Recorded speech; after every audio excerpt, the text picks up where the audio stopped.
சரி, ஓகே. ஆக்சுவலாக நான் ஒரு புது சைக்கிள் ஒன்று வாங்கினேன். Gear cycle. ஆக்சுவலாக அந்த சைக்கிளை வந்து ஏன் வாங்கினேன் அப்படிங்கிறத தான் பேச போகிறேன். எப்படி வாங்கினேங்கிறத தான் பேச போகிறேன். ஆக்சுவலாக எதனால், என்னடா அடி எப்பா இனி யாருனால இன்ஃப்ளூயன்ஸாக இதை வாங்கினேன் அப்படிங்கிறத தான் பேச போகிறேன். ஆக்சுவலாக எல்லாத்துக்குமே வந்து இப்போது சின்ன வயசுலேயே சைக்கிள் வாங்கணும்லாம் ஆசை இருந்திருக்குல்ல. நானும் சின்ன வயசில் சைக்கிள் வாங்கி ஓட்டியிருக்கேன். அதுக்கப்புறம் அந்த சைக்கிள் போய் வாடகை சைக்கிள் எடுத்து ஓட்டியிருக்கேன். ஆனால் இதுவரை கியர் சைக்கிள் ஓட்டினதே இல்லை. எனக்கு கியர் சைக்கிள் அப்படின்னு பார்த்தா ஃபஸ்ட்டு நான் ஓட்டினதுன்னு பார்த்தா இந்த டொரண்டோ சைக்கிள் தான். இப்போ நான் வச்சுருக்கிறது, நான் வாங்கி இதான் ஃபஸ்ட் டைம் நான் கியர் சைக்கிளே ஓட்டியிருக்கிறேன்.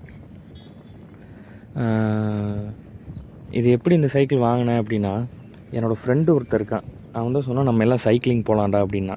ஆல்ரெடி எனக்கும் கியர் சைக்கிள் வாங்கணும்லாம் ஆசை இருந்துச்சு. அப்புறம் அதை அப்படியே விட்டுட்டேன். அப்புறம் இவன் திடீர்னு ஒரு டைம் கூப்பிட்டு, இப்போ தான் ஒரு 1 மந்த்துக்கு முன்னாடி தான், நம்ம எல்லோரும் கியர் சைக்கிள் வாங்கலாம்டா, நம்ம சைக்கிளிங் மாதிரி போகலாம் அப்படின்னா. சரிடா ஓகே போகலான்டா அப்படின்னு நானும் சொன்னேன். சரின்ட்டு அப்படி சர்ச் பண்ணதை இந்த சைக்கிள் சர்ச் பண்ணி ட்ராக் அண்ட் ட்ரையல்னு ஒரு கடை, அங்கே தான் வாங்கணும் அந்த சைக்கிளை. வாங்கி ஃபஸ்ட்டு என்னென்னா என் ஃப்ரெண்டு சரவணன் ஒருத்தன், ஏன்னா 2 பேர் ஒரு ஆள் போய் சைக்கிள் எடுத்துகிட்டு வர முடியாதுல்ல பைக்கில் போனால், அதனால் இன்னொரு ஆளை வர சொல்லிடுறோம், அவனை ஓட்டிகிட்டு போக சொல்லிடலாம் அப்படின்ட்டு பிளான் பண்ணோம். ஃபஸ்ட்டு வச்சு தூக்கிட்டு வந்துடலான்னு பார்த்தா, அப்புறம் எனக்கு இன்னொரு வேலை இருக்கவும் அவனை என்ன பண்ணிட்டோம், நீ சைக்கிள் ஓட்டிகிட்டு போடா, நான் கொஞ்சம் வெளியே வேலை இருக்குது, நான் போயிட்டு வந்துடுறேன்ட்டு போயிட்டேன். இவன் என்ன பண்ணியிருக்கான், சைக்கிளில் கடையிலேருந்து வெளியே எடுத்து 3வது கியரு பேக்லேயும் ஃப்ரண்ட்லேயும் 7வது கியரை பேக்லேயும் வச்சு ஓட்டியிருக்கான் பாவம். ஏன்னா அவனுக்கும் கியர் சைக்கிள் ஓட்டினது கிடையாது, எப்படி கியர் வைக்கணும்னு தெரியாது. அவன் என்ன நினச்சான், எதாவது ஆப்ரேட் பண்ணும்போது உடஞ்சிருச்சுன்னா போச்சு அப்படின்னு, புது சைக்கிள் தானே, அதனால் அவன் ஆப்ரேட் பண்ணாமலே விட்டான் போல். ஓட்டியிருக்கான் மாங்கு நழுத்திருக்கிறான். கிட்டத்தட்ட ஒரு 6 கிலோமீட்டர் கிட்ட வரும் அந்த ஷாப்புக்கும் எங்கள் வீட்டுக்கும். இவனும் ஓட்டியிருக்கான் பாவம், முடியலை போல். ஆனால் என்கிட்ட எதுவுமே சொல்லலை. இவனும் போயிட்டு வச்சுட்டான். ஏன்னா நான் அன்றைக்கி ஃபுல்லாக அந்த சைக்கிளை ட்ரையல் பார்க்கவே இல்லை, ஓட்டியே பார்க்கல. அடுத்த நாள் காலையில் ஞாயிற்றுக்கிழமை நான் சைக்கிள் எடுத்து சரி ஓட்டுவோம், அதான் ஆசை, புது சைக்கிள் வாங்கியாச்சு, அது ஓட்டணும்னு ஒரு ஆசை இருக்குல்ல, அப்படி எடுத்து ஓட்டினேன் அந்த சைக்கிளை வாங்கினோன்னே எனக்கு தோணுது என்னென்னா, அதாவது ஓட்டி பார்த்தோன்னே எனக்கு தோணுது என்னென்னா, ஏன்டா இந்த சைக்கிளை வாங்கினோம், தெரியாமல் வாங்கிட்டோம் போல் அப்படின்னு நினச்சிட்டேன். சரி என்னடா இப்படி இருக்குதே, ஒருவேளை தப்பாக சூஸ் பண்ணிட்டோம் போல், நம்ம சைக்கிளை ஓட்டி பார்த்து வாங்கியிருக்கணும் அப்படின்லாம் யோசிச்சு பார்த்தேன். நான் மாண்ட்ராலாம் பார்த்து வச்சுருந்தேன். ஆக்சுவலாக மாண்ட்ரா வாங்குறது தான் ஐடியா. அப்புறம் எங்கள் அக்கா இருந்துட்டு இந்த கலர்லாம் நல்லாயிருக்கும், இதை செலக்ட் பண்ணாங்க. ஓகே நானும் இதே செலக்ட் பண்ணிக்கிட்டேன். நான் நல்லா தான் இருந்துச்சு, எனக்குள்ள அதோட இது லுக் ரொம்ப நல்லா இருந்துச்சு. ஸோ அப்படி இதுக்கு போயாச்சு. சைக்கிளை ஓட்ட முடியல. நான் என்ன நினச்சிட்டேன்னா, 7வது கியர்லாம் வச்சோம்னா சரியான ஃபாஸ்ட்டில் போகும் போல், ஏன்னா கியர்னா அப்பன்னா அதிகமாக ஃபாஸ்ட்டாக தானே போகும், அப்படி நினச்சி நானும் வச்சு ஓட்டிட்டேன். ஓட்டுறேன், அழுத்த முடியல, நார்மல் ரோட்லேயே அழுத்த முடியல அந்த 7வது கியரை. அப்புறம் நானும் குறைச்சி பண்ணுறேன், வச்சு போட்டுறேன், எனக்கு எப்படி ஓட்டுறதுனே தெரியல.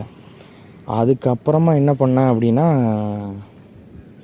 ஒரு 2-3 நாள் எனக்கு என்ன ஆச்சுன்னா, நம்ம தப்பாக செலக்ட் பண்ணிட்டோம், போச்சு, நம்ம சைக்கிள் வாங்கினது தப்பு, நம்ம இன்னும் கொஞ்சம் விசாரித்து நல்லா அங்கேயே ஓட்டி பார்த்து வாங்கியிருக்கணும் அப்படிலாம் யோசனை வந்துருச்சு. அப்புறம்தான் என்னென்னா, ஒரு 2-3 நாள் ஓட்டி பார்த்தேன், அப்படியே கியர்ஸ்லாம் சேஞ்ச் பண்ணி யூடியூப்லலாம் பார்த்தேன். யூடியூப்பில் சொன்ன மாதிரி ஓட்டினாலும் அந்தளவுக்கு ஒன்றும் செட் ஆகலை. அப்புறமா தான் நான் என்ன பண்ணேன், நானாக எனக்கு தகுந்த மாதிரி செட் பண்ணி கொஞ்சம் ஓட்ட ஆரம்பித்தேன். இந்த கியர் இப்படி செட் பண்ணி ஓட்டலாம், அப்படி செட் பண்ணி ஓட்டலாம், பேக்கில் இப்போது ஒரு 5 ஓட்டுறோம் அப்படின்னா ஃப்ரண்ட்டில் 2 வச்சு ஓட்டலாம் அப்படின்னு வச்சு நானாக செட் பண்ணி ஓட்ட ஆரம்பித்தேன். அதுக்கப்புறம் தான் எனக்கு அந்த 2-3 நாள் கழித்து தான் ஓகே சாட்டிஸ்ஃபைடு அப்படிங்கிற அந்த ஒரு இதே வந்துச்சு.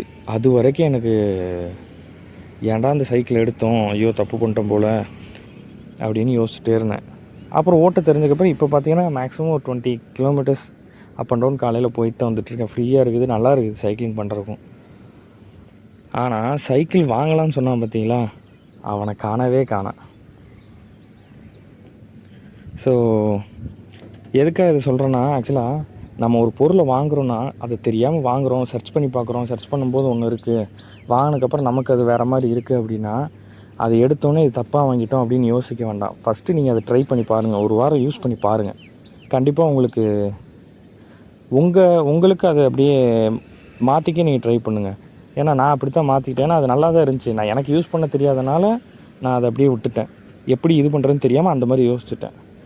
ஸோ அதனால் வந்து நீங்களும் ஒரு சைக்கிளோ இல்லை எதுவாக இருந்தாலும் சரி ஒன்று வாங்குறீங்கன்னா எடுத்தோடனே அதை வந்து என்ன சொல்கிறது கால்குலேட் பண்ணிடாதீங்க. நம்ம தப்பாக டிசைட் பண்ணிட்டோம் அப்படின்லாம் யோசிக்காதீங்க. ஜஸ்ட் அதை யூஸ் பண்ணி பாருங்கள். அப்புறம் உங்களுக்கு ஒரு ஐடியா கிடைக்கும். இது இப்படித்தான் அப்படிங்கிறது அடுத்தடுத்து உங்களுக்கு தெரிய ஆரம்பிக்கும். ஸோ இதான் நான் இந்த வீடியோவில் சொல்ல வரேன். இன்னொரு வீடியோவில் சந்திக்கும் வரை நான் உங்கள் எடிட்டர் இந்த சேனலுக்கு. So bye.